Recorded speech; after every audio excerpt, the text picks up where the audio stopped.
Hello and welcome to the Filmmakers Workshop. In today's episode, I'm going to give you my personal top 6 shortcuts that I use in Final Cut Pro that'll help you stay orientated, make the best selections, and ultimately get your edits finished quicker. Right, let's get on with the list. Firstly, I like to use the trim tool. To use it, just press T on the keyboard and you'll notice your cursor will turn into the tool. Place it over a clip that you want to manipulate, and by clicking and dragging you'll be able to slip and slide the content forward and back so that you can get exactly the right portion of that clip in your timeline and tell your story. Next up is the range tool. Just press R on your keyboard and you'll be able to make a selection, kind of like a big lasso that can be as big or as small as you want. And I typically use this just to cut out chunks of dialogue from first passes. That's where I use it the most, where I get ums and ahs and unwanted noise, that sort of thing. Next up is the Retiming Tool, which you utilize by pressing Command and R.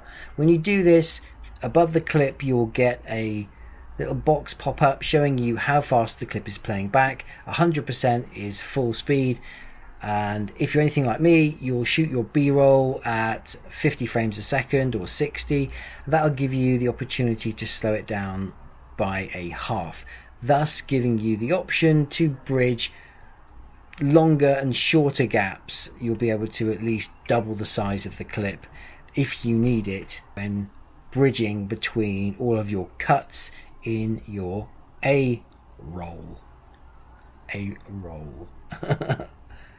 Sometimes in an edit you'll have two clips that you may want to use in the same spot, in which case you can either do one of two things: audition the clip by dragging and dropping one onto the other and choosing audition from the pop-up menu, or if you're like me, sometimes you just want to stack the clip on top and toggle it on and off by using V. When you press V, the clip goes black and you won't be able to see it. You'll see the clip below it, and when you click V on again it'll turn back on. So it can just be useful to do it the old school way, especially if clip lengths are slightly different in your audition and you don't want to keep pushing the timeline backwards and forwards, you know, if you're editing to music and that kind of thing.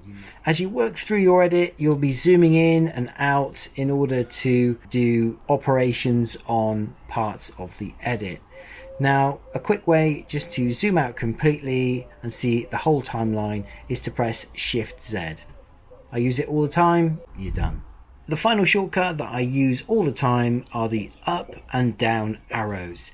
Pressing up sends you to the beginning of the timeline and the down arrow sends you to the end of the timeline. It's very useful if you've completed an edit, you know, if you've got a long edit and you've created a compound clip, done your audio and that kind of thing, and you're just adding titles and you just need to navigate from front to back, and it's a really quick way just to jump all the way to the end. Anyway, that's it. I hope you found this video useful and informative. If you have, please like and share it. Subscribe to the channel if you'd like to see more, and hit that notification bell if that's the kind of thing you're into. Until next time, I'm Adam Loretz from the Filmmakers Workshop. Take care of yourselves. Bye for now.